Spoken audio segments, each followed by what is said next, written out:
Welcome to the Deep Dive. Today, we're tackling something pretty serious. Integrity, or maybe the lack of it, within international law. We've got a news report here covering two, well, frankly, shocking situations.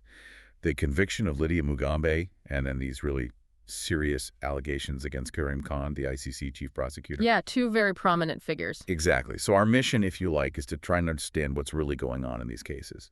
What do they tell us about power, accountability, and, the institutions themselves? It's a crucial question because you have people entrusted with upholding justice. And then this happens. So let's start with Lydia Mugambe.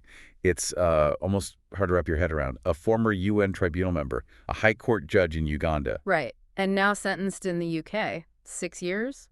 For what exactly? Yeah. The report details conspiracy to breach immigration laws, arranging travel for exploitation. Enforced labor, even witness intimidation. It's grim stuff. Yeah. The victim, this young Ugandan woman they call Rona, was apparently lured to the UK thinking she had a real opportunity. But then it all changed. No wages, passport confiscated, basically trapped. It's modern slavery, plain and simple. And the irony, Mugambe was known as a human rights advocate.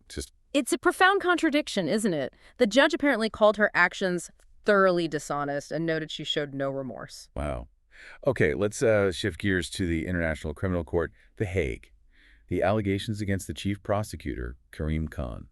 These are also extremely serious. A female subordinate has accused him of sexual misconduct. And not just one incident, right? The report mentions multiple alleged assaults. Yes, during official trips, even allegedly at his residence in The Hague, claims of coercion, non-consensual acts. It's very disturbing. There's an investigation underway now, led by the UN. That's right, an external probe looking into everything, including potential intimidation or retaliation against the accuser. The ICC confirmed it, saying it's vital for their credibility. Now, the timing has been pointed out. These allegations surfaced around the time he was pursuing war crimes charges against Israeli officials. We're just noting the timeline here, not taking a side. Indeed.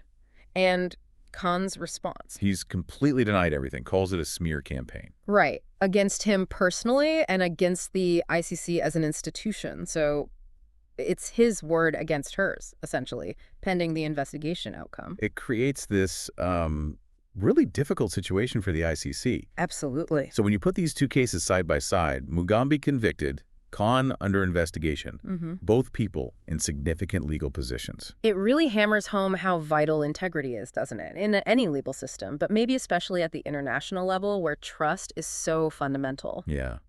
What can we take away from this?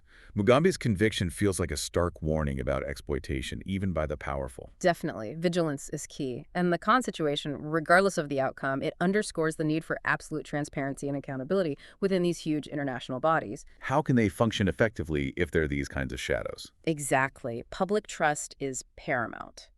So for you listening, what's the bottom line here?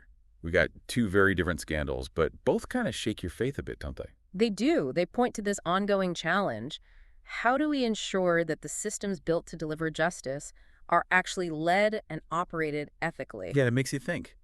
What does it really say about the difficulty of upholding justice when the very people meant to enforce it are the ones facing these kinds of accusations? It's a sobering thought and one worth reflecting on. How do we safeguard these institutions?